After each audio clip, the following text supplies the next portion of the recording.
Lecture d'un extrait du roman Le Grand Voyage, écrit par Éric Lhomme, paru en 2023. Bien, maintenant que j'ai votre attention, revenons à nos légendes bretonnes et à la première d'entre elles. De qui est-ce que je veux parler? Je vous donne un indice, il ne sort jamais sans sa faux. Des exclamations étouffées accueillirent la devinette. De nombreuses mains se levèrent dans la classe, dont celle de Fanch. L'Ankou? Répondit la jeune fille à qui Madame Ollier avait donné la parole. Exactement, l'Ankou, aussi appelé père de la douleur. Eh bien, j'ai une classe qui sait déjà beaucoup de choses. Certains élèves rougirent de plaisir sous le compliment. Madame Ollier fronça les sourcils en voyant Victor lever la main. Madame, c'est qui l'Ankou? Ah oui, Victor, c'est vrai que tu n'es en Bretagne que depuis l'année dernière. Qui veut répondre à Victor? Stérène? C'est la mort, madame. Tu as presque raison. L'Ankou n'est pas la mort elle-même, mais son serviteur. Son rôle est de collecter les âmes des défunts.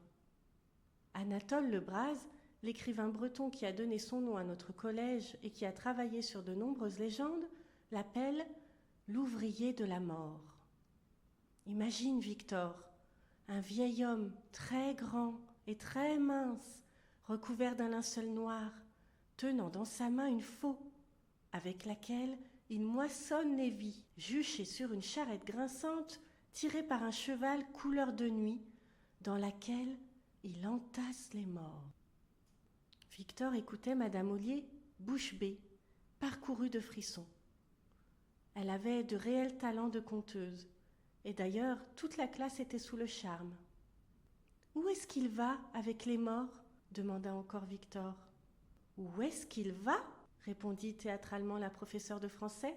« Mais au pays des morts, bien sûr, en plein cœur des monts d'Arrée, où les âmes des trépassés errent entre les marais, les ruisseaux et les tourbières, dans tous les recoins obscurs qui entourent la bouche de l'enfer, dans laquelle ils finissent par se jeter. » Quelques applaudissements timides saluèrent la performance de Madame Ollier, qui à présent souriait franchement. Victor ne se joignit pas à l'enthousiasme de la classe. Son esprit était parti ailleurs, du côté de ce pays des morts sur lequel régnait l'Ankou, où sa mère errait parmi les milliers d'autres. Sa tristesse avait laissé place à une énorme excitation. Il était à deux doigts de comprendre le mystère.